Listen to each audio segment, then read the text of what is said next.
Au nom du Père et du Fils et du Saint-Esprit. Amen.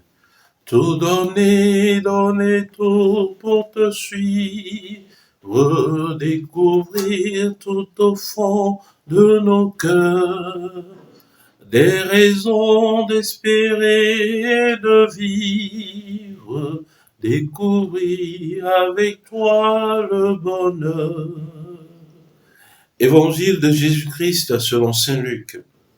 En ce temps-là, du milieu de la foule, quelqu'un demanda à Jésus, « Maître, dis à mon frère de partager avec moi notre héritage. » Jésus lui répondit, « Homme, qui donc m'a établi pour être votre juge ou l'arbitre de vos partages ?»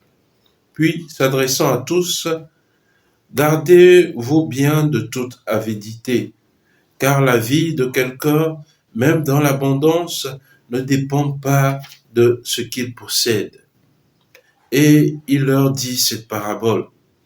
Il y avait un homme riche dont le domaine avait bien rapporté. Il se demandait, que vais-je faire, car je n'ai pas de place pour mettre ma récolte. Il se dit, voici ce que je vais faire.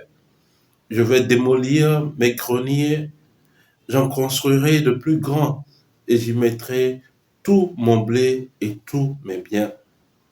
Alors, je me dirai à moi-même, te voilà donc avec de nombreux biens à ta disposition pour de nombreuses années. Repose-toi, mange, bois, jouis de l'existence. Mais Dieu lui dit, tu es fou, cette nuit même, on va te redemander ta vie. Et ce que tu auras accumulé, qui l'aura? Voilà ce qui arrive à celui qui amasse pour lui-même au lieu d'être riche en vue de Dieu. Acclamons la parole de Dieu. Louange à toi, Seigneur Jésus. Bien-aimés de Dieu, paix et joie à vous. Nous poursuivons la 29e semaine du temps ordinaire débuté hier dimanche. Et aujourd'hui, Jésus s'insurge face à ce frère qui lui demande de faire le partage des biens entre lui et son frère. Et Jésus leur répond, qui m'a établi pour être votre juge ou l'arbitre de vos partages. Bien-aimés, ces questions de partage de biens, d'héritage sont récurrentes dans nos vies. Mais Jésus va plus loin pour répondre à cet homme et il lui dit, gardez-vous bien de toute avidité, car la vie de quelqu'un, même dans l'abondance, ne dépend pas de ce qu'il possède. Notre vie ne dépend pas de ce que nous possédons. Et bien souvent, nous semblons ignorer cet état de choses. Nous courons toujours à la recherche d'un meilleur vivre, à la recherche de biens matériels. Mais est-ce que notre vie est liée à ces biens matériels? Est-ce que notre vie est donnée par ces biens matériels? C'est vrai qu'il faut une petite dose de jugeote pour pouvoir discerner si véritablement notre vie est destinée à la course aux biens matériels. Jésus, en racontant la parabole de cet homme, dit qu'il a travaillé et qu'il n'avait même plus de place où placer ses récoltes. Alors il détruisit les anciens greniers pour pouvoir mettre la nouvelle récolte dans ses greniers. Et cet homme, le texte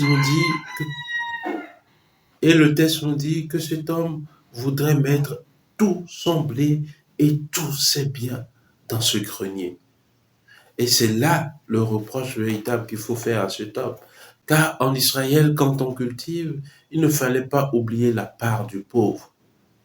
Il fallait laisser une part pour le pauvre.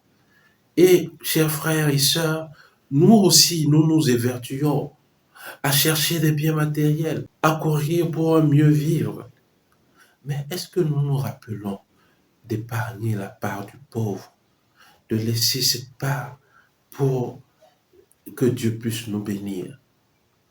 C'est pas exclusivement donné dans la dîme, dans les aumônes, dans les gestes de charité que nous devons faire. Mais souvent nous fermons l'œil aux misères de nos frères et sœurs.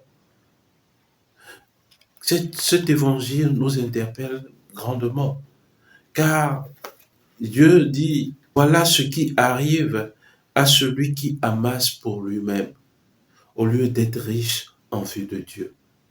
Alors, chers frères, chères sœurs, pour qui amassons-nous? Est-ce que c'est pour nous-mêmes ou si est-ce que c'est pour Dieu?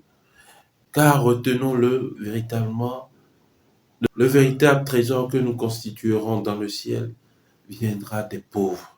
Que cet évangile que nous venons de méditer nous aide à rectifier le tir par rapport à notre engagement dans la société, par rapport à notre course au bien matériel et nous aide à aiguiser notre sens de charité envers nos frères et sœurs qui en ont moins que nous. Prions le Seigneur. Dieu éternel et tout-puissant, fais-nous toujours agir pour toi d'une volonté ardente et servir ta gloire d'un cœur sans partage. Par Jésus-Christ, ton Fils, notre Seigneur, qui vit et règne avec toi dans l'unité du Saint-Esprit, Dieu, pour les siècles des siècles. Amen. Que Dieu Tout-Puissant vous bénisse et qui vous garde, lui qui est Père et Fils et Esprit Saint. Amen. Excellente journée et que les bontés de Dieu demeurent avec vous.